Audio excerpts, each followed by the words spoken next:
Selamat pagi para mahasiswa yang terkasih. Berjumpa lagi dalam perkuliahan liturgi praktis. Dan di pagi hari ini kita akan bicara tentang tema struktur dan teologi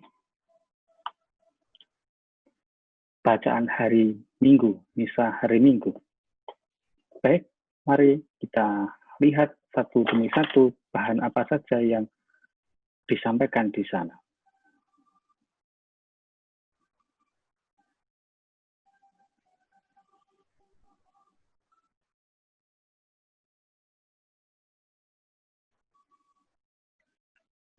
Struktur dan teologi bacaan hari Minggu. Di perkuliahan atau tema ini kita akan berbicara tentang 4 hal. Yang pertama adalah mengenal tata bacaan harian atau misa, hari Minggu maksudnya, lalu asas-asas redaksional pada umumnya, dan bagaimana menganalisa bacaan misa hari Minggu. Dan yang keempat adalah kata penutup ucapan Paulus ke-6. Konstitusi liturgi, satu sangkum konsilium yang artikel ke-51, mengungkapkan demikian. Agar meja sabda Allah disiapkan lebih melimpah bagi umat beriman, maka harta kitab suci harus dibuka lebih luas, sehingga dalam kurun tertentu, peredaran tahun, bagian yang paling penting dari kitab suci dibacakan kepada umat.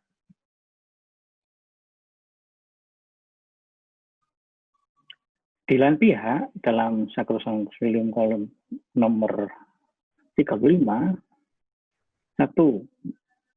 diungkapkan bahwa dalam perayaan-perayaan suci, hendaknya dimasukkan bacaan kitab suci secara lebih banyak, lebih beraneka ragam, dan lebih cocok. Namun dengan tujuan lebih lanjut ialah supaya nampak jelas bahwa di dalam liturgi, upacara, dan kata-kata erat hubungannya. Nah, demikian para mahasiswa yang terkasih, kita bisa melihat bahwa di dalam bacaan kitab suci, sungguh kita akan melihat secara detail apa sih yang menjadi bacaan-bacaan itu dan maksud semuanya itu. Baik, mengenal tata pembagian bacaan Ekaristi atau bacaan misa. Sepanjang tahun liturgi gereja, kita mengenal berbagai pengelompokan waktu dan masa yang diatur berdasarkan penekanan aspek-aspek dari misteri Kristus. Gereja berusaha menampilkan keseluruhan misteri Kristus untuk dirayakan sepanjang tahun. Untuk itu kita mengenal masa Advent, masa Natal, masa Prapaskah, masa Trihari Suci, masa Paskah, dan masa biasa. Setiap misa diatur dan didukung dan diwarnai oleh program bacaan khusus. Justru dengan program bacaan yang khusus, kita dapat merayakan kekhususan misteri-misteri Kristus dengan pemahaman yang jelas dan mendalam menurut masanya. Artinya ya masa Adventnya, bagaimana kekasannya, masa Natal, masa Prapaskah, dan seterusnya itu.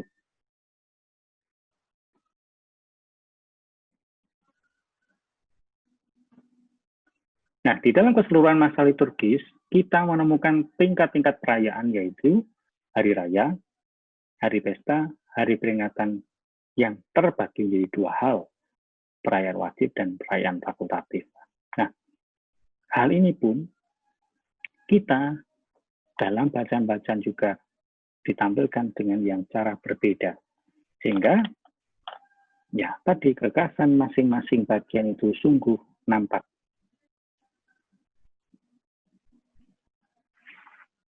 Prenotanda 65, tata bacaan misa menandaskan bahwa dalam masa biasa, untuk hari Minggu dan hari Raya, hendaknya bagian-bagian sabda Tuhan yang lebih utama dan lebih besar kepentingannya dimasukkan untuk didengarkan oleh umat beriman.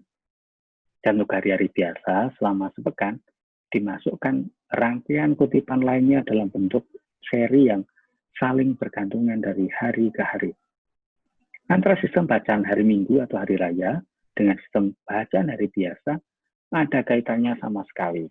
Marilah kita membatasi diri dalam pembicaraan selanjutnya ini pada tata bacaan misa hari Minggu selama masa biasa saja.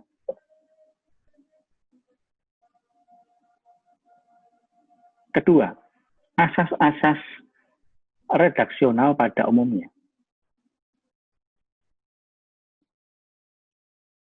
Ada 3 hal atau asas yang untuk pengaturan bacaan hari Minggu dan hari-hari raya.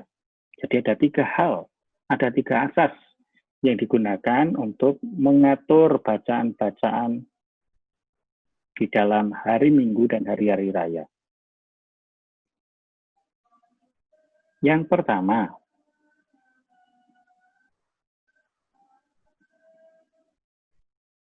terdiri dari 3 bacaan. Oke. Lalu yang kedua, ditetapkan satu lingkaran yang terdiri dari 3 tahun. Yang ketiga adalah digunakan 2 sistem bacaan, komposisi harmonis, keselarasan tematis, dan bacaan semi-kontinu. Yang pertama, tentang terdiri dari 3 bacaan, yaitu Perjanjian Lama, surat-surat Rasul, dan Injil. Ketegasan mengenai hal ini dapat kita amati dalam latar belakang pertimbangan-pertimbangan seperti yang termuat dalam dokumentasi sekretariat sebagai berikut tahun 1964 ya. Nah, pertama, untuk mewujudkan keinginan konsili yang menghendaki agar kitab suci dibuka lebih luas bagi umat beriman. Yang kedua, supaya kembali tradisi asli dan murni yang dirintis oleh Santo Agustinus dan Santo Ambrosius dan tersebar dalam ritus Ambrosiana, Galicana, dan Spanyol. Hanya dengan 3 bacaan, nampaklah kesatuan antara Perjanjian Lama dan Perjanjian Baru dengan segenap sejarah keselamatan. Kalau dibiarkan fakultatif, pengalaman menunjukkan bahwa yang Ambrosiana, banyak Titus Timur, Titus Chaldei, dan Armeni. Semua usul itu ditantang karena alasan pokok bahwa umat belum terbiasa mendengar bacaan berjumlah 3. Tetapi dapat dijawab dengan pengeterapan yang secara bertahap-tahap. Keberatan lain bahwa para klerus umumnya masih kurang mempunyai biblical minded, kurang memiliki budaya kitab suci. Pertimbangan lain justru merupakan rangsangan untuk mendalami kitab suci baik bagi para imam maupun umat. Kesempatan baik untuk menampilkan Perjanjian Lama sekaligus mengajak umat untuk melihat karya keselamatan Allah yang terus berlangsung dari Perjanjian Lama hingga kini. Tetapi pada dasarnya dan sekaligus merupakan kekompakan bersama semuanya bersikap optimis dan menerima wajibnya 3 bacaan. Hasil akhir yang disahkan oleh Paus Paulus VI 10 November 1966 bahwa 3 bacaan adalah wajib dan hanya dalam keadaan sangat khusus dan pastoral dapat dipilih hanya 2 bacaan, tetapi dengan izin konferensi keuskupan. Dengan pembagian dan penerapan kesatuan antara perjanjian dan sejarah keselamatan, di mana Kristus dan misteri Paskahnya merupakan inti pusat. Yang kedua, tadi tetapkan dalam satu lingkaran terdiri dari 3 tahun. Supaya memungkinkan pengambilan bacaan-bacaan dari kitab suci secara lebih berlimpah dan bervariasi. Kita mengenal dengan istilah tahun A, tahun B, dan tahun C. Dan sekarang, kita sebentar lagi akan mengakhiri tahun A, dan di minggu Advent yang pertama kita akan memasuki tahun B.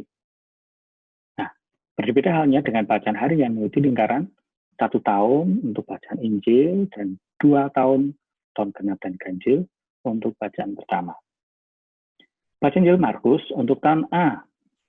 Bacaan Injil Matius untuk tahun A bacaan Injil Markus untuk tahun B dan bacaan Injil Lukas untuk tahun C. Sedangkan Injil Yohanes sesuai dengan tradisi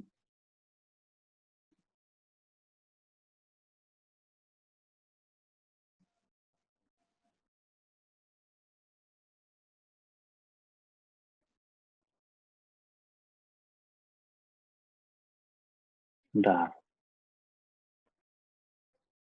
ada yang loncat. Nah ini, sesuai dengan tradisi dikhususkan bagi masa Prapaskah dan Paskah.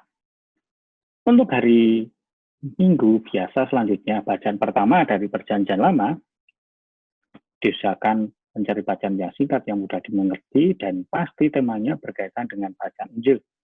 Tujuan bacaan pertama juga supaya membawa umat beriman kepada pengenal teks-teks yang paling penting dari Perjanjian Lama. Bacaan kedua diambil dari surat-surat Paulus dan Yakobus, sedangkan surat Petrus dan Yohanes dikhususkan bagi masa Paskah dan Natal. Surat 1 Korintus dibagi-bagi dalam 3 tahun dan ditempatkan pada minggu-minggu awal. Sedangkan bacaan Ibrani kepada Tuhan dan tahun B dan C. Khusus bacaan Injil pada masa biasa kedua diambil dari Injil Yohanes, sebab merupakan gema lanjutan dari Hari Raya Epifania. Di dalam minggu biasa 17 hingga 21 dalam tahun B, dibacakan bab 6 dari Injil Yohanes tentang roti kehidupan. Semua bacaan hari Minggu bersatu padu dan beruncak pada minggu biasa yang ke-34, Hari Raya Kristus Raja Semesta Alam. Yang kini berkuasa di dalam gereja dan akan kembali pada kejaman. Tentu kita akan bertanya, apakah tak mungkin menyusun bacaan lain sesuai dengan perkembangan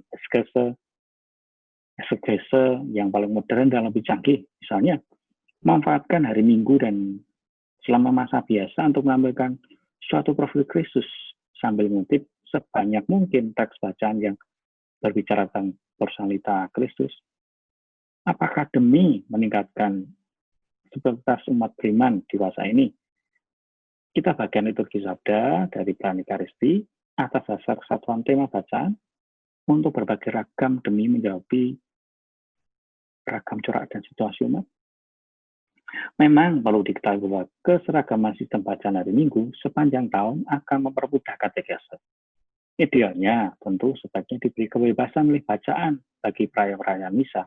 Akan tetapi kita harus berpikir secara real. Banyak faktor, termasuk kemalasan dan kelalaian, akan lebih membahayakan daripada satu sistem yang konkret dan real berdasarkan karya bersama yang seoptimal mungkin diusahakan dan ditetapkan.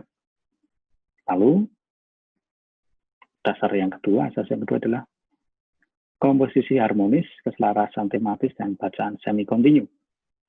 Di dalam bagian ini, kita akan lebih banyak berbicara mengenai kait-mengait antara bacaan dalam hal isinya.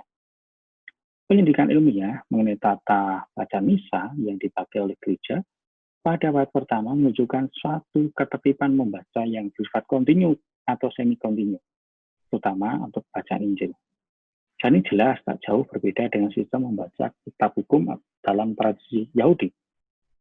Dalam pemahaman dan keyakinan Kristiani zaman dulu, kitab suci yang terilmami itu dipandang sebagai suatu cermin pantulan roh Kristus dan menghadirkan sekaligus ungkapan doktrinal gereja yang pertama-tama dicetuskan oleh para rasul dan para pengarang Injil.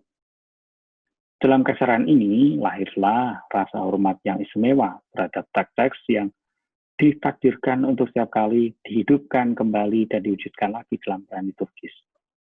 Injil selalu merupakan titik puncak perayaan, sebab disitulah pikiran Allah dinyatakan secara lengkap lewat kata-kata dan karya putranya. Demikian pula, berangkat dari bacaan Injil, digariskan sistem bacaan-bacaan.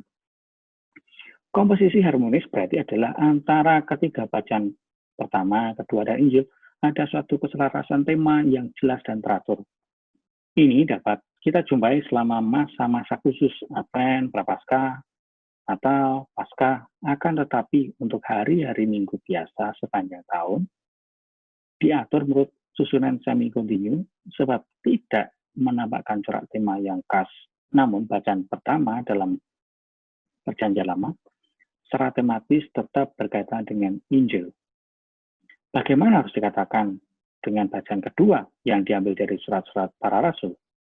Boleh katakan dalam keseluruhan masa biasa tidak ada keharmonisan dengan bacaan Injil maupun bacaan pertama.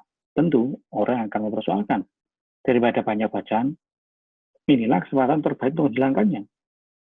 Mengenai hal itu, antara lain Prenotanda Tata Bacaan Misa artikel 68 memberi jawaban. Sistem yang cocok untuk masa-masa tertentu seperti disebut di atas kiranya tidak boleh diberlakukan pula untuk semua hari Minggu sedemikian rupa.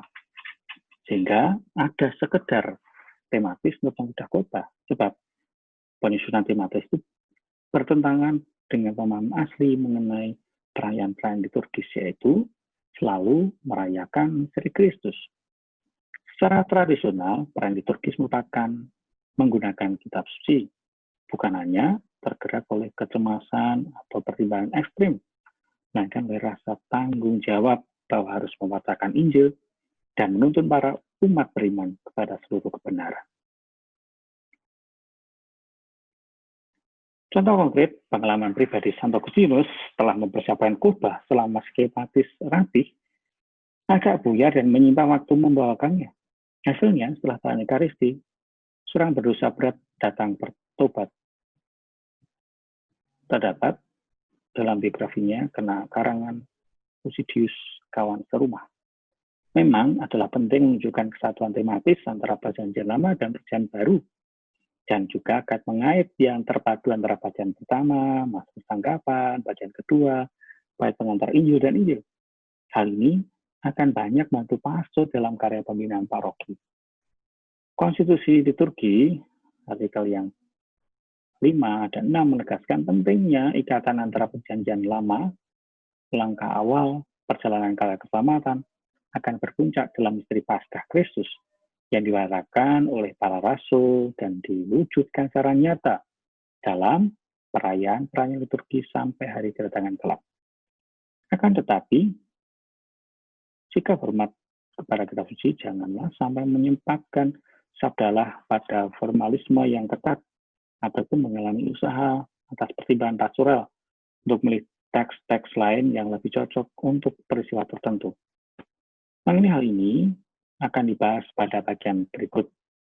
Sesuai dengan contoh yang diberikan Gereja Purba, tata baca misa dewasa ini mau menghindari penyakit memaksakan teks-teks kitab suci ke dalam skema manusiawi, dan juga tata baca misa dewasa ini mau menolak konstitusi bacaan yang terlalu gampangan dan artifisial. Beberapa prinsip memilih teks bacaan menurut pertimbangan pastoral. Yang pertama, pilihan teks yang diatur dalam redaksi buku bacaan misa. Pilihan teks menurut situasi umat setempat. Pilihan teks yang diatur redaksi dalam bacaan misa, yang pertama adalah panjangnya kutipan atau teks.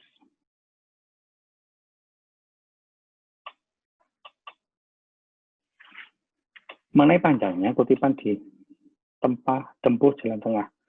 Dikatakan antara cerita dan kutipan yang mengandung ajaran mendalam. Cerita biasanya didengar oleh umat beriman dengan penuh perhatian, maka boleh agak panjang. Tetapi kutipan yang mengandung ajaran mendalam tidak boleh berkepanjangan. Untuk itu, sejumlah kutipan yang cukup panjang disediakan alternatif yang lebih singkat. Bisa dipilih sesuai dengan keadaan. Penyingkatan dilakukan dengan amat berhati-hati. Kadang-kadang kutipan yang sama disajikan dalam dua versi, panjang dan pendek. Pemilihan kutipan panjang dan pendek ini pun harus ditentukan atas pertimbangan pastoral. Dalam hal ini harus diperhatikan apakah para beriman mampu benar-benar mendengarkan kutipan yang panjang atau tidak. Apakah mereka mampu mendengarkan kutipan lengkap yang kemudian harus dijelaskan dalam homili. Yang kedua adalah teks yang sulit. Atas pertimbangan pastoral dihindarkan bahwa Pada hari-hari Minggu dan Hari Raya, diwartakan kutipan yang sungguh sulit, entah karena menimbulkan problem kesusastraan, penilaian dan penafsiran yang cukup berbelit-belit, entah juga karena setidaknya sebagian, tapi sulit untuk dimengerti para beriman.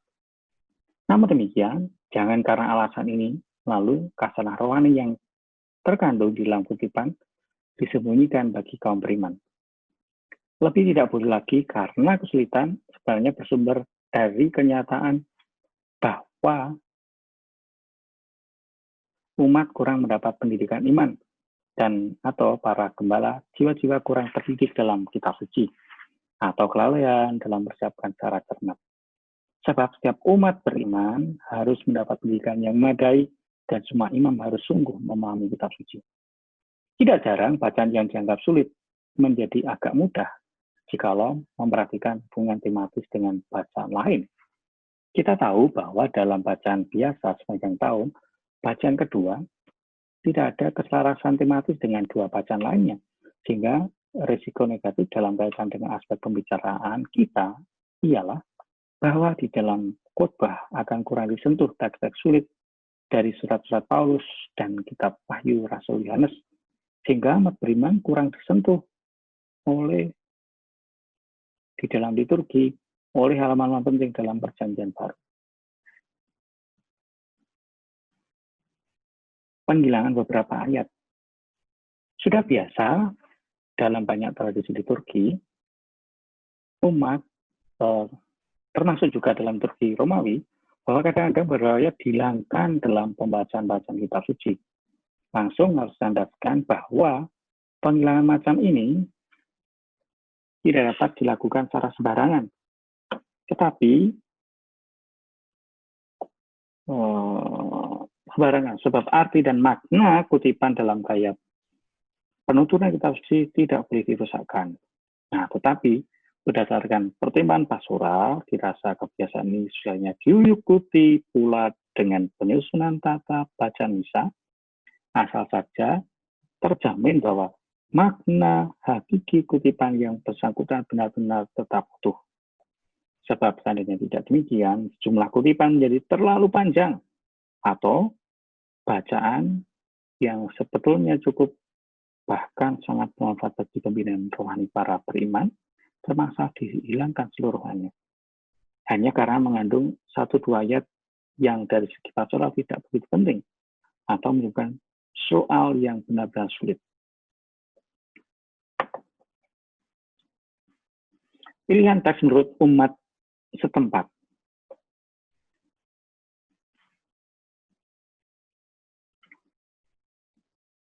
Kemungkinan memilih teks lain dan kemungkinan mengurangi bacaan. Kemungkinan memilih teks lain. Prinsip ini dapat diterapkan secara leluasa dalam bacaan misa untuk mengurangi orang kudus, misa ritual, dengan berbagai kepentingan lainnya untuk misa-misa votif. Namun, lebih jarang untuk misa-misa hari Minggu, hari Raya, dan hari pesta, supaya ciri khas masa liturgi yang bersangkutan tidak menjadi kabur, dan supaya pembacaan semi-kontinu dari salah satu buku jangan diputus tanpa alasan wajar. Kelonggaran-kelonggaran ini mempunyai tujuan pastoral, walaupun imam berwenang memanfaatkan kelonggaran-kelonggaran ini apabila mempersiapkan kemungkinan bacaan lain. Hendaknya imam lebih memperhatikan kepentingan rohani umat daripada kepentingan sendiri. Teks-teks hendaknya dipilih sesuai dengan pendapat atau persetujuan para petugas dan pembantu dalam liturgis, termasuk saran para berimam mengenai bagian-bagian yang langsung mengenai dengan situasi mereka. Prinsip inti sangat dianjurkan untuk masa prapaskah apabila di salah satu paroki diadakan tahap-tahap akhir masa katekomenan, sehingga bacaan-bacaan minggu prapaskah ketiga, 4, dan 5, meskipun sedang masa program tahun B dan tahun C, dapat diganti dengan program tahun A. Alasannya adalah isi bacaan, utama Injil, merupakan renungan khas mengenai misteri sakramen pembaptisan. Minggu yang ketiga, dilakukan antara Yesus dengan wanita Samaria di sumur Yakub. Barang siapa minum air, takkan pernah haus lagi. Tentang dinamika hidup sebagai ciptaan baru berkat sakramen baptisan. Yohanes 4, 5, 42. Minggu Prapaskah yang keempat, orang yang lahir buta. Yohanes 9, 1-14. Para katekumen yang hidup dalam kegelapan mendapatkan terang. Tuhan yang melihat mereka dan menerangi mereka. Minggu yang Prapaskah yang kelima, kebangkitan Lazarus, Yohanes 11, 1-45. Siapa orang yang dibaptis artinya dibangkitkan oleh Kristus ke dalam hidup baru. Lalu, kemungkinan mengurangi bacaan-bacaan. Atas alasan pastoral, konferensi keuskupan dapat memberikan izin bahwa satu tempat hanya diadakan 2 bacaan. Pada prinsipnya, sebaiknya 3 bacaan digunakan semua. Akan tetapi kalau diperkenankan 2 bacaan, maka pilihan bacaan pertama harus secara tematis dengan Injil atau lebih menunjang katekese yang sistematis secara atau selama masa tertentu dan atau yang memungkinkan pembacaan semi kontinu dari salah satu buku. Dalam praktek, merupakan hal yang tidak mudah untuk masa biasa sepanjang tahun. Kalau menghilangkan bacaan pertama, berarti menghilangkan kesatuan dengan Injil. Kalau menghilangkan bacaan kedua, yang kadang-kala tidak selaras dengan Injil, tapi menurut sifatnya yang sekontinu, berarti menghilangkan teks-teks yang sangat penting dari surat-surat Paulus dan kitab Wahyu. Urutan bacaan dalam masa Prapaskah, Perjanjian Lama mengikuti perkembangan sejarah keselamatan. Pada hari Minggu biasa, disukai pembacaan semi kontinu dari salah satunya. Baiklah, para pastor dalam hal ini memilih secara tematis atau bacaan pertama atau bacaan kedua untuk semua hari Minggu berurutan agar mempermudah penemuan tematis katekese tertentu. Salah satu sama sekali tidak dapat dibenarkan kalau secara serampangan mengambil kali ini bacaan Perjanjian Lama, lain kali dari surat atau kitab Wahyu, tanpa mempertimbangkan keterpaduan dari kutipan-kutipan berikutnya. Para mahasiswa yang terkasih, tentang struktur dan teologi bacaan misa hari Minggu, sampai di bagian ini dulu. Bagian ketiga, bagaimana mengelola bagian bacaan misa dan pesan Paus akan kita lanjutkan di pertemuan yang berikutnya. Sampai ketemu di pertemuan berikutnya.